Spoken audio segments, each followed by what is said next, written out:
سورۃ طلاق مدنی سورت ہے.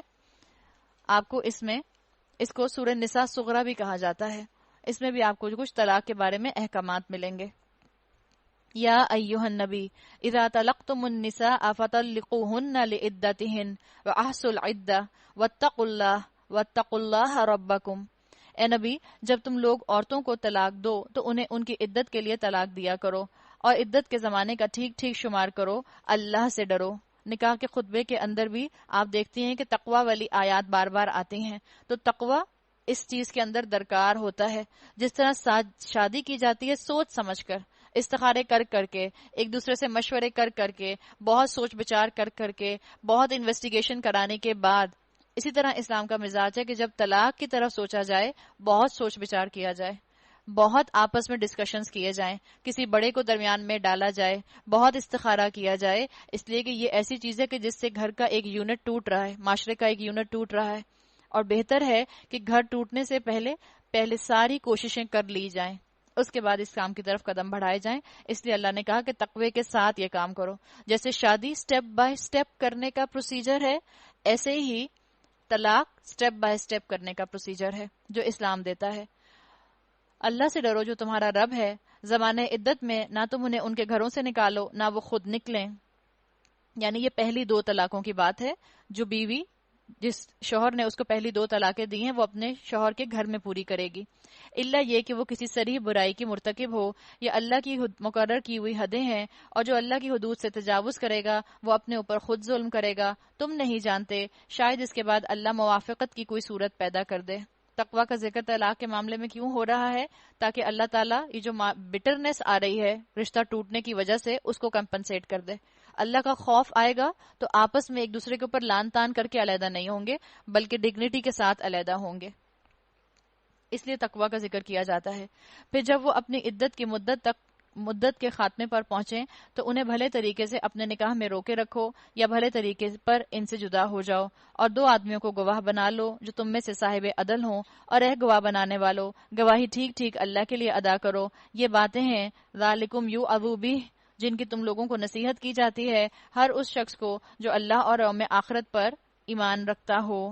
فائدہ اس کو کس کو ہوگا؟ انسان ہی کو ہوگا، اس لیے کہ انسان کو اپنے ہر عمل کی اکاؤنٹیبلٹی دینی ہوگی. تو بہت کیئرفل ہو کر یہ معاملہ کرنا. وَمَن يَتَّقِ اللَّهَ يَجْعَل لَّهُ مَخْرَجًا، جو کوئی اللہ سے ڈرتے ہوئے کام کرے گا اللہ اس کے لیے مشکلات سے نکلنے کا کوئی راستہ پیدا کر دے گا. یہ اللہ نے یہاں پر تقوی کے فائدے گنوائے ہیں. اب جو آپ کو آگے آئیں گے نا، ایک آپ کو فائدہ یہ نظر آیا کہ جو تقوی سے کام کرے گا اللہ کیا کرے گا، اس کو اس کی مشکل سے نکالنے کا کوئی راستہ دکھا دے گا. تقوی کا پہلا فائدہ. دوسرا فائدہ وَيَرْزُقْهُ مِنْ حَيْثُ لَا يَحْتَسِبُ، اور ایسے راستے سے رزق دے کر جدھر اس کا گمان بھی نہ جاتا ہوگا. یعنی اگر طلاق ہو جائے تو عورتیں اپنا رازق اپنے شوہر کو نہ سمجھیں جو سابق شوہر تھا ان کا، رازق اوپر بیٹھا ہے. اللہ نے تقوی کا دوسرا فائدہ کیا بتایا؟ اللہ رزق اس کو ایسے راستے سے دے گا جہاں سے اس نے کبھی گمان بھی نہ کیا ہوگا. اور تقوی کا تیسرا فائدہ وَمَن يَتَوَکَّلْ عَلَى اللَّهِ فَهُوَ حَسْبُهُ، جو اللہ پر بھروسہ کرے اس کے لیے وہی کافی ہے. اللہ اس کی ٹینشنز کو، اس کی ڈپریشن کو، اس کے انگزائٹی کو ختم کر دے گا، کام ڈاؤن کر دے گا. اللہ اپنا کام پورا کر کے رہتا ہے. اللہ نے ہر چیز کے لیے ایک تقدیر مقرر کر رکھی ہے. لہٰذا اللہ پر نظر جما کر کام کرو، اللہ پر توکل رکھ کر کام کرو.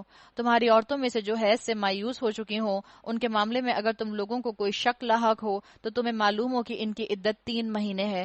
یہی حکم ان کا ہے جنہیں ابھی حیض نہ آیا ہو، اور حاملہ عورتوں کی عدت کی حد یہ ہے کہ ان کا وضع حمل ہو جائے. یعنی اگر کوئی عورت پریگننٹ تھی اور اس کو اپنی عدت پوری کرنی تو جیسے ہی اس کا عدت کا پریگننسی کا معاملہ ختم ہوگا ویسے ہی اس کی عدت ختم ہو جائے گی.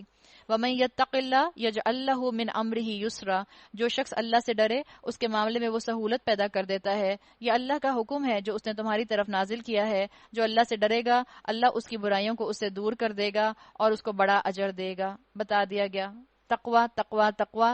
ان سارے احکامات کے اندر اس ساری شریعت کے اوپر امپلیمنٹ کرنے کے لیے تقوی درکار ہے. اور یہ تقوی کہاں سے حاصل ہوتا ہے؟ روزے کی عبادت سے تقوی حاصل ہوتا ہے. اللہ نے کہہ دیا ہے لعلکم تتقون، روزہ رکھو شاید کہ تم تقوی حاصل کر لو. اور جس کے پاس تقوی آ جاتا ہے وہ اللہ کے باقی احکامات پر عمل کرنے کے لیے بڑی اسٹرینتھ اکٹھی کر لیتا ہے. ان کو زمانہ عدت میں اسی جگہ رکھو جہاں تم رہتے ہو، جیسی کچھ بھی جگہ تمہیں میسر ہو، اور انہیں تنگ کرنے کے لیے ان کو نہ ستاؤ۔ اگر وہ حاملہ ہوں تو ان پر اس وقت تک خرچ کرتے رہو جب تک ان کا وضع حمل نہ ہو جائے، پھر اگر وہ تمہارے لیے بچے کو دودھ پلائیں تو ان کی اجرت انہیں دو، اور بھلے طریقے سے اجرت کا معاملہ باہمی گفت و شنید سے طے کر لو۔ وَإِن تَعَاسَرْتُمْ فَاسْتُرْضِعُوا لَهُ أُخْرَى، لیکن اگر تم نے اجرت طے کرنے میں ایک دوسرے کو تنگ کیا تو بچے کو کوئی اور عورت دودھ پلا لے گی۔ خوشحال آدمی اپنی خوشحالی کے مطابق نفقہ دے، جس کو کم رزق دیا گیا ہو وہ اسی مال میں سے خرچ کرے جو اللہ نے اسے دیا ہے۔ اللہ نے جس کو جتنا کچھ دیا ہے اس سے زیادہ کا وہ اس سے مکلف نہیں کرتا۔ بعید نہیں اللہ تنگ دستی کے بعد فراغ دستی بھی عطا فرما دے۔ کتنی ہی بستیاں ہیں جنہوں نے اپنے رب اور اس کے رسولوں کے حکم سے سرتابی کی تو ہم نے ان سے سخت محاسبہ کیا، ان کو بری طرح سزا دی، انہوں نے اپنے کیے کا مزہ چکھ لیا، ان کا انجام کار گھاٹا ہی گھاٹا ہے۔ اللہ نے آخرت میں ان کے لیے سخت عذاب مہیا کر رکھا ہے۔ بس اللہ سے ڈرو اے صاحب عقل لوگو جو ایمان لائے ہو، اللہ نے تمہاری طرف ایک نصیحت نازل کر دی ہے، ایک ایسا رسول جو تم کو اللہ کی طرف صاف صاف ہدایت دینے والی آیات سناتا ہے تاکہ ایمان لانے والوں اور نیک عمل کرنے والوں کو تاریکیوں سے نکال کر روشنی میں لے آئے۔ وَمَن يُؤْمِن بِاللَّهِ وَيَعْمَلْ صَالِحًا يُدْخِلْهُ جَنَّاتٍ تَجْرِي، جو کوئی اللہ پر ایمان لائے گا اور نیک عمل کرے گا اللہ اسے ایسی جنتوں میں داخل کرے گا جن کے نیچے نہریں بہتی ہوں گی، یہ لوگ ان میں ہمیشہ ہمیشہ رہیں گے۔ اللہ نے ایسے شخص کے لیے رزق بہترین رکھا ہوا ہے۔ اللہ وہ ہے جس نے 7 آسمان بنائے اور زمین کی قسم سے بھی انہی کی مانند ان کے درمیان حکم نازل ہوتا رہتا ہے۔ اللہ تعالیٰ نے بتا دیا کہ اللہ نے زمین کے علاوہ بھی کوئی نہ کوئی جگہ بنائی ہے۔ اسکالرز کہتے ہیں اس سے پتہ چلتا ہے کہ ایکسٹرا ٹیریسٹریل لائف بھی ہے، زمین کے علاوہ بھی زندگی ہے، کیسی ہے واللہ عالم۔ یہ بات تمہیں اس لیے بتائی جا رہی ہے تاکہ تم جان لو کہ اللہ ہر چیز پر قدرت رکھتا ہے۔ وَأَنَّ اللَّهَ قَدْ أَحَاطَ بِكُلِّ شَيْءٍ عِلْمًا، اور اس کا علم ہر چیز پر محیط ہے۔ اللہ تعالیٰ مجھے اور آپ کو اپنے اس کلام کے اوپر حقیقت میں ایمان لانے والا بنائے، اور ہم حقیقت میں اس مخلوق میں شامل ہو جائیں جو ول پاور ہونے کے باوجود اپنی چوائس سے اللہ کی فرما بردار بنے۔ سورہ تحریم مدنی سورت ہے۔ تحریم کا مطلب ہوتا ہے کسی چیز کو اپنے لیے حرام کر لینا یا کسی چیز کو چھوڑ دینا۔ بسم اللہ الرحمن الرحیم۔ یا ایہا النبی لما تحرم ما احل اللہ لک تبتغی مرضات ازواجک واللہ غفور الرحیم۔ اے نبی صلی اللہ علیہ وسلم، تم کیوں اس چیز کو حرام کرتے ہو جو اللہ نے تمہارے لیے حلال کی ہے؟ اس صورت کا پس منظر یہ ہے کہ رسول اللہ صلی اللہ علیہ وسلم کو شہد بہت پسند تھا۔ آپ صلی اللہ علیہ وسلم کی 9 ازواج تھیں، ان میں سے ایک کے گھر ایک مرتبہ شہد آیا ہوا تھا۔ آپ صلی اللہ علیہ وسلم جب وہاں جاتے تھے تو تھوڑا سا شہد جو ہے وہ لیا کرتے تھے۔ شہد لینے میں روایات میں آتا ہے کہ تھوڑا وقت لگ جایا کرتا تھا، آپ انجوائے کر کے اس کو کھاتے ہوں گے، اور جب وقت لگتا تھا تو باقی ازواج کے وقت میں کمی آ جاتی تھی۔ تو اس طرح سے باقی ازواج نے یہ سوچا کہ آپ صلی اللہ علیہ وسلم اب جب آئیں گے تو ہم کہیں گے کہ آپ کے منہ سے مغافیر کی بو آتی ہے۔ مغافیر ایک خاص قسم کا پھول ہوتا ہے جس سے شہد بنتا ہے۔ تو جب انہوں نے اللہ کے رسول صلی اللہ علیہ وسلم سے یہ کہا تو اللہ کے رسول نے یہ کہا کہ اچھا ٹھیک ہے، آئندہ سے میں شہد اپنے لیے نہیں استعمال کروں گا، اب میں شہد استعمال نہیں کروں گا۔ یعنی ایک حلال چیز کو آپ صلی اللہ علیہ وسلم نے اپنے اوپر حرام کر لیا۔ اور آپ صلی اللہ علیہ وسلم نے کام کیوں کیا تھا؟ قرآن ہی کے حکم پر عمل کرتے ہوئے۔ جب قرآن نے کہا ہے عاشروہن بالمعروف، عورتوں کے ساتھ بھلے طریقے سے پیش آؤ، تو اللہ کے رسول نے اپنی بیویوں کا خیال کرتے ہوئے ہی یہ حکم اپنا جو تھا اس کو اپنے اوپر رکھایا تھا تاکہ اللہ ہی کے ایک حکم کو فالو کر سکیں۔ لیکن اللہ اس چیز کے اوپر پکڑ لے کر آ گیا کہ آپ بیویوں کے ساتھ حسن سلوک ضرور کریں، آپ بیویوں کے ساتھ بہترین اخلاق کا مظاہرہ ضرور کریں، لیکن حد سے تجاوز نہ کیجیے۔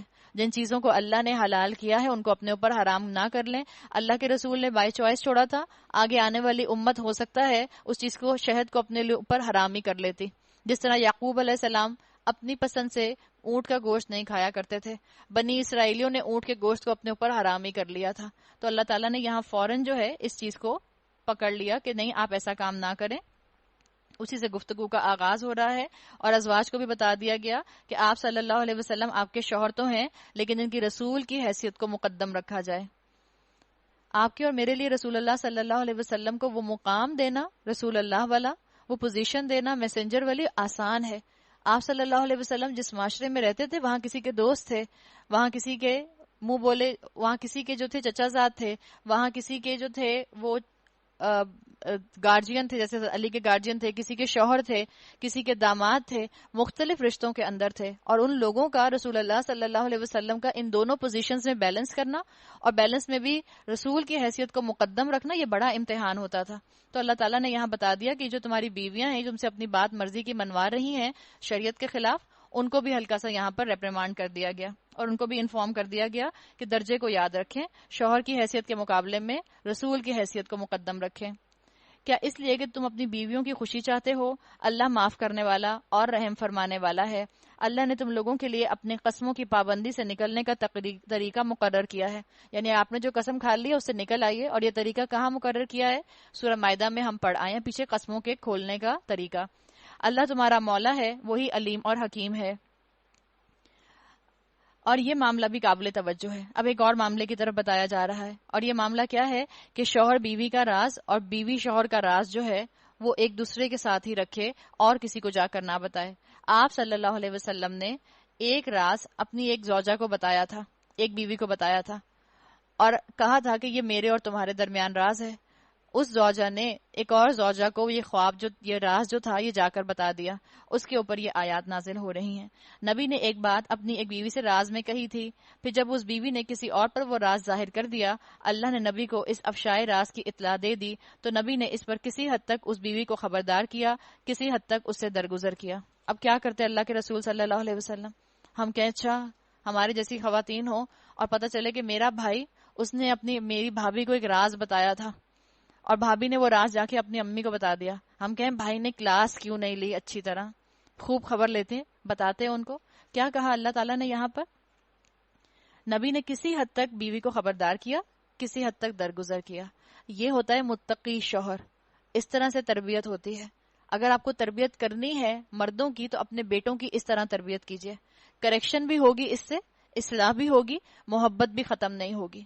تھوڑا ہلکا ہاتھ رکھ کر بات کی جائے. بیویوں کی مسٹیک کو پن پوائنٹ کرنے کا طریقہ اللہ تعالیٰ نے یہاں پر بتا دیا کہ ان کی اصلاح کرنی ہے، ان کی سیلف ریسپیکٹ ختم نہیں کرنی، ان کی ایگو کو بالکل کرش نہیں کر دینا. اصلاح کے لیے ہلکا ہاتھ رکھا جائے گا. پھر جب نبی نے اسے افشائے راز کی بات بتائی تو اس نے پوچھا آپ کو اس کی خبر کس نے دی؟ فوراً خواتینوں والا معاملہ جو ہوتا ہے، اچھا آپ کو کس نے بتایا؟ فوراً فکر پڑ گئی کہ آپ کو کس نے بتایا. یعنی وہ سمجھے کہ شاید اسی زوجہ نے بتا دیا جن کو وہ راز بتایا تھا. نبی صلی اللہ علیہ وسلم نے کہا نبانی العلیم الخبیر، مجھے اس نے خبر دی ہے جو سب کچھ جانتا اور خوب باخبر ہے. اگر تم دونوں اللہ سے توبہ کرتی ہو تو یہ تمہارے لیے بہتر ہے، کیونکہ تمہارے دل سیدھی راہ سے ہٹ گئے تھے. اور اگر نبی کے مقابلے میں تم نے جتھا بندی کی تو جان رکھو اللہ اس کا مولا ہے، اور اس کے بعد جبرائیل اور تمام صالح اہل ایمان اور سب ملائکہ اس کے ساتھی اور مددگار ہیں. بعید نہیں اگر تم نبی سب بیویوں کو طلاق دے دے تو اللہ ایسی بیویاں تمہارے بدلے میں عطا فرما دے جو تم سے بہتر ہوں. تو بتا دیا کہ بلند ہو کر سوچو، یہ تمہارے صرف شوہر نہیں، یہ رسول بھی ہیں، اور جب تم رسول کی بیوی بن رہی ہو تو تمہارے درجے بلند ہو رہے ہیں، اور جس کے درجے ہیں سوا اس کے سوا مشکل ہے، اس لیے تمہیں بہت کیئرفل ہونا پڑے گا. اب آگے بتایا جا رہا ہے کہ نیک بیویاں کیسی ہوتی ہیں. اگر ہمیں اپنی تربیت کرنی ہے، اگر ہمیں اپنی اولادوں کی، اپنی بیٹیوں کی تربیت کرنی ہے، یہ صفات اپنی بیٹیوں کے اندر لانے کی کوشش کریں. اللہ ہم سب کی اولادوں کو انہی صفات کا مالک بنائے. کیا ہوتی ہیں؟ مسلمات، مومنات، قانتات، تائبات، عابدات، سائحات، ثیبات و ابکارا.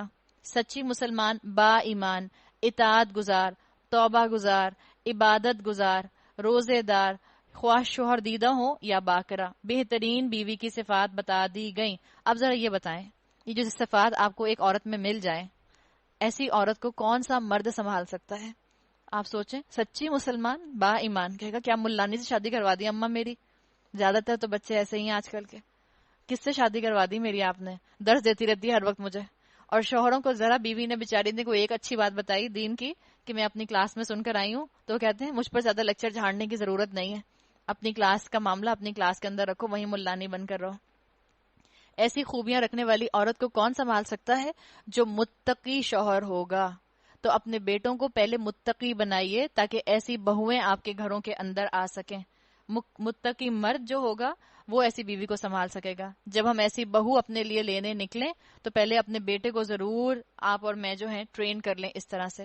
آپ دیکھیں جتنا بڑا آپ کی انگوٹھی کے اندر ہیرا ہوتا ہے اتنی اچھی اس کی پلیسمنٹ کی ضرورت ہوتی ہے. تو جب اتنی زیادہ کوالٹی رکھنے والی بیٹی گھر میں لے کر آئیں گے، لڑکی لے کر آئیں گے، بہو لے کر آئیں گے، تو اس کے لیے اپنے شوہروں کو بھی اپنے بیٹوں کو بھی بہت اچھی طرح تیار کرنے کی ضرورت ہے. اور بہت اس بات کی ضرورت ہے کہ بیٹی والے اپنی بیٹیوں کے اندر یہ صفات ڈیولپ کرنے کی کوشش کریں. اللہ تعالیٰ انشاءاللہ ان کو متقی شوہر عطا فرمائیں گے. اے لوگو جو ایمان لائے ہو، قو انفسکم و اہلیکم نارا وقودها الناس والحجارہ، بچاؤ اپنے آپ کو اور اپنے اہل و عیال کو اس آگ سے جس کا ایندھن انسان اور پتھر ہوں گے، جس پر نہایت تندخو اور سخت گیر فرشتے مقرر ہوں گے. علیہا ملائکۃ غلاظ شداد، سخت گیر فرشتے اس کے اوپر جو ہیں وہ گارڈز ہیں. پاکستان میں کسی کو پتا چلے کہ اس کا بیٹا اوور سپیڈنگ کرنے کی وجہ سے پولیس پکڑ کر لے گئی اور جیل میں بند کر دیا. کسی ماں کا بچہ رات بھر جیل میں رہے، پاکستان کی اماں کو تو شاید صبح تک ہارٹ اٹیک ہی ہو جائے. یہ سوچ کے کہ پولیس والے اس کے ساتھ کیا حال کریں گے، اور جو ہوتا ہے ہم اچھی طرح جانتے ہیں. اللہ نے کیا کہا؟ یہ کیسے فرشتے ہیں؟ اس جہنم کی جیل کے اندر ہم اپنے بچوں کو کیسے دیکھ سکتے ہیں؟ علیہا ملائکۃ غلاظ شداد، سخت ان کے اوپر فرشتے ہیں. لا یعصون اللہ ما امرہم، اللہ کے کسی حکم کی نافرمانی نہیں کرتے. ویفعلون ما یؤمرون، اور یہ وہ کرتے ہیں جس کا ان کو حکم دیا جاتا ہے. یفعلون کا لفظ آیا، ایک لفظ ہوتا ہے عربی میں فعل، ایک لفظ ہوتا ہے عمل. دونوں میں فرق ہوتا ہے. ہم اردو میں دونوں کا ترجمہ کر دیتے ہیں کام کرنا، فعل کوئی کام کرنا، عمل کوئی کام کرنا. حالانکہ ان دونوں کا فرق کیا ہے؟ فعل وہ کام ہے جو آپ اور میں بغیر اختیار کے کرتے ہیں. مثال کے طور پر آپ کا دل دھڑک رہا ہے، یہ ایک فعل ہے. کیا آپ اور میں اپنی چوائس سے اپنے دل کو دھڑکا رہے ہیں؟ ہمارے سسٹمز کام کر رہے ہیں، یہ ایک فعل ہے. میں سانس لے رہی ہوں، یہ ایک فعل ہے. یہ ساری چیزیں آپ کے کنٹرول میں نہیں ہیں. عمل کیا ہے؟ جس کو آپ ارادے کے ساتھ اور کوشش کے ساتھ اور اپنے ہاتھوں سے خود کریں. آپ نے کھانا کھایا، آپ کا عمل ہے. آپ نے بالوں میں برش کیا، آپ کا عمل ہے. آپ نے نماز پڑھی، آپ کا عمل ہے. اللہ نے ان فرشتوں کے بارے میں کیا کہا؟ یہ تو ان کے اندر جو فیڈ ان کر دیا گیا ہے بس یہ اس کو فالو کرتے ہیں. یفعلون ما یؤمرون، جو حکم دیا جاتا ہے بس وہ کرتے ہیں. ایسے فرشتے اس کے اوپر مقرر ہیں. اس وقت کہا جائے گا اے کافرو آج معذرتیں پیش نہ کرو، تمہیں تو ویسا ہی بدلہ دیا جا رہا ہے جیسے تم عمل کر رہے تھے. تو اللہ نے یہ جو اولادیں مجھے اور آپ کو دی ہیں یہ صرف کھلونے نہیں ہیں. ان کو بہترین کپڑے پہنا دیے، پیارے سے جوگرز پہنا دیے، پیاری پیاری ان کی پونیز بنا دی، اچھے سے اسکول میں ڈال دیا، اچھی اچھی جو ہے ان کو بہویں لا کر لے آئے ان کے لیے، یا اپنے بیٹیوں کے لیے اچھے سے داماد لے کر آ گئے. یہ بہت بڑی ذمہ داری ہے. جیسے اولاد ماں باپ کے لیے پلیجر ہوتی ہے، ایسے ہی اولاد ماں باپ کے لیے بہت بڑی ذمہ داری ہوتی ہے. ان کی جسمانی تربیت ماں باپ کا فرض بنتا ہے، ان کی ایموشنل تربیت ماں باپ کا فرض بنتا ہے، ان کی مینٹل تربیت ماں باپ کا فرض بنتا ہے، ان کو جہنم کی آگ سے بچانا ماں باپ کا فرض بنتا ہے. اللہ ہمیں حکمتیں سکھائے کہ ہم اپنی اولاد کی بہترین تربیت کر سکیں. یا ایھا الذین آمنو، اے لوگو جو ایمان لائے ہو، اللہ سے توبہ کرو، خالص توبہ. بعید نہیں کہ اللہ تمہاری برائیاں دور کر دے گا اور تمہیں ایسی جنتوں میں داخل فرما دے جس کے نیچے بہریں بہ رہی ہوں گی. بتا دیا گیا خالص توبہ توبۃ نصوحا. خالص توبہ کیسی ہوتی ہے؟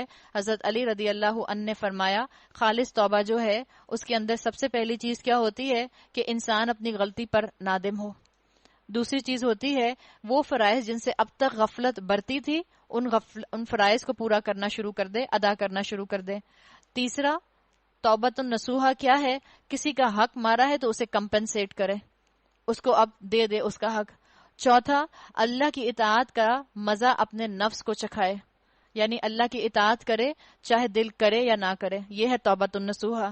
پانچواں اگر کسی انسان کو تکلیف پہنچائی ہے اپنی زبان سے تو اس سے معافی مانگ لے، یہ ہے توبۃ النصوحہ. اور چھٹا ہے آئندہ وہ کام کرنے کا ارادہ ترک کر دے، اس کو کہتے ہیں توبہ. اب ذرا ان 6 اینگلز کو ہم اپنے سامنے رکھیں اور ہم اپنے اللہ کے سامنے توبہ کرنے کو دیکھیں. توبہ کے دانوں کی 1000 تسبیحاں پڑھ لیتے ہیں، کاؤنٹر ٹک ٹک ٹک ٹک ٹک ٹک کر کے چلتا رہتا ہے. خوب جو ہے استغفر اللہ کرتے ہیں، اور اس کے بعد بیک ٹو اسکوائر ون جب زندگیوں میں جاتے ہیں انہی ایٹیٹیوڈز کے ساتھ، انہی رویوں کے ساتھ، انہی اپنے انا کے ساتھ اور اسی چیز کے ساتھ کہ جس سے کسی کو معاف کرنے کا جذبہ ہمارے اندر نہیں ہوتا. اللہ نے توبۃ النصوحہ کرنے والوں کے لیے کہا کہ اللہ ان کو ایسی جنتوں میں داخل کرے گا، عسیٰ ربکم ان یکفر عنکم سیئاتکم، ایک تو ان کے گناہوں کو ان سے دور کر دے گا، ویدخلکم جنات تجری من تحتها الانہار، اور ان کو ایسی جنتوں میں داخل کرے گا جس کے نیچے نہریں بہتی ہوں گی۔